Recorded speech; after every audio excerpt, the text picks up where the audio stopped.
m'appelle Peter Eckhout et je suis chercheur en archéologie à la faculté de philosophie et lettres de l'Université de Bruxelles.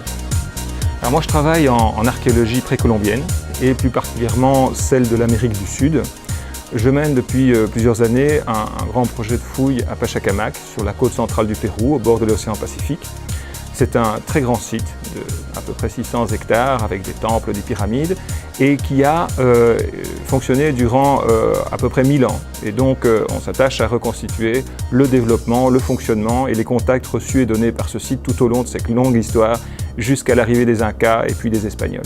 Les conditions de conservation dans le désert qui constitue le paysage dans lequel nous travaillons permettent de faire des découvertes qui sont exceptionnelles, notamment des peintures murales, de très nombreuses momies, squelettes, etc., dont même les parties les plus fragiles comme la peau ou les cheveux peuvent être conservées, ce qui est une chance incroyable par rapport à des tas d'autres archéologies. Si j'ai choisi l'ULB au départ, parce que j'ai fait mes études ici, c'est parce que c'était la seule université en Belgique qui offrait des enseignements sur l'Amérique précolombienne, qui déjà m'intéressait.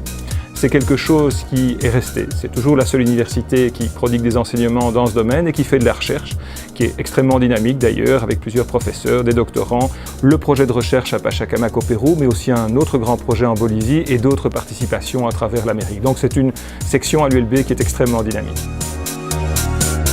Alors l'objet que j'ai choisi, c'est un objet en fait symbole, je dirais, de tous les archéologues. C'est notre outil de travail principal, c'est la truelle. Alors pourquoi je l'ai choisi? Pour deux raisons. D'abord, c'est quelque chose d'affectif, puisqu'elle m'a été offerte par une amie il y a fort longtemps. Et toutes les campagnes que j'ai menées, je les ai faites avec cette truelle.